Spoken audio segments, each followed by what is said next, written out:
You know what would have been a good time to use pixie dust? When I was watching this movie so I can fly out of the theater. Yes, people, we're talking about Pan. A movie that no one wanted to be reimagined ever again. Why? Because we already seen one Peter Pan movie, and that was the best one. Now we get stick with this $115 million movie. And sure enough, it's gonna succeed at the box office. Right? Right? Wrong. You said it, Arnold Schwarzenegger. Pan is one of the worst reimagining movies I've ever seen. But the last adaptation we got from Peter Pan was Hook and Peter Pan. You know, the one before the actually good Peter Pan. And Hook was kind of good. But now we get stuck with this movie. I'm so happy to talk about it. In this movie, Peter Pan is kept in an orphanage by his mom and life sucks there. But one night he gets captured by pirates on a flying ship that takes him all the way to Neverland. And on Neverland, Blackbeard, played by Hugh Jackman, is ruling all over Neverland. And is capturing all these kids and putting them in this brown mine and digging them for Pixium. Why, you ask? Well, if you watch the movie, it's pretty stupid. And it is foretold in this movie that in 3 days, a boy will take flight and defeat Blackbeard. And it is up to Peter Pan and his group of friends to stop Blackbeard's tyranny over Neverland. Yeah, this movie sucks. First of all, the plot is generic and cliched. It has a lot of group of cliches in there, most of which you can find in other movies, and you're just not completely buying it for the rest of the movie, and you're just bored out of your mind. And also, I want to get this off my chest. Can we go ahead and stop adding prophecies to every freaking adaptation, please? I mean, you did it with Alice in Wonderland, and now you're doing it with this movie? You know, Peter Pan is not the Messiah of Neverland. He's not Pan Jesus. He's just a boy who's completely rebellious and wants to defeat Captain Hook, like in the original. He is the guy who we relate to. He is the guy who we want to care about. In this movie, he's just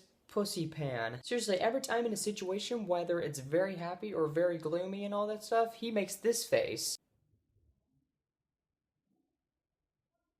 That's the face he makes for most of the movie. And then he gets a, oh boy. This, right off the bat, is my guilty pleasure performance of the year. Hugh Jackman as Blackbeard. Oh my God, his performance is completely overacting. His acting in this movie is just way over the top. But you know what? It's that kind of overacting where you just smile and you go, I'm glad you're in this movie. You know what? People who are making the Razzies, I would just say skip aside Hugh Jackman as Blackbeard, because he does not deserve a Razzie. Jared Hedlund as James Hook does need a nomination. And oh my God, we reached that caliber where he's as bad as Eddie Redmayne in Jupiter Ascending.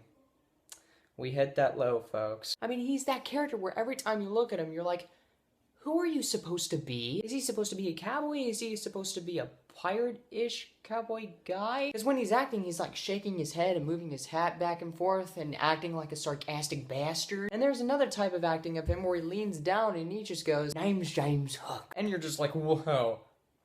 What? Jared Hedlund is not a James Hook. Neither is Tyler Lily, played by Rooney Mara. Talk about miscasting. I mean, Rooney Mara, she's been in some really good stuff. And she's in this movie trying to be some, I don't know what she is. Because in the original, she was an Indian. Because in this movie, she's like an African tribesman.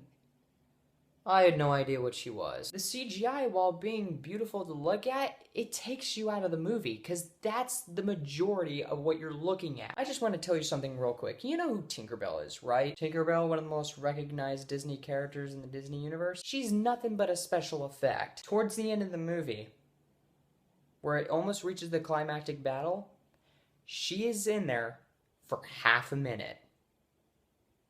Let that sink in. And you know that crocodile who cut off Hook's hand in the original? He's in this movie and he shows up for no reason whatsoever. Along with the mermaids who also show up for no reason whatsoever. I mean, it's kind of fine when you're looking at water balls filled with all different kinds of fish and alligators and all that stuff. But then it takes you out of the movie because of how terrible the script is and how miscast the actors are. Oh, we forgot to talk about the covers. The soundtrack. Jesus Christ. You know what they did? Smell Like a Teenager and Blitzkrieg Bop. 2 covers. And they're in this movie. Oh my God. Believe me, these covers aren't as worse as the worst movie I've ever seen in my life. If you find out what my worst movie is, I'll give you a Luke Nukem seal of approval. But yeah, the covers are still terrible. And it's so boring at points. For a minute, I dozed off, like, did I miss anything? And then the other person turns to me and says, no, we're already at Tiger Lily's area. Really? How long has it been? 45 minutes? Yeah, I think you pretty much fell asleep at the 30-minute mark. Oh, we're gonna be here forever. And then when it is finally over, when Captain Hook is like, alright kids, second star to the right, straight on till morning. Yeah, they're gonna make a sequel. Yeah, that's gonna happen, right? Wrong.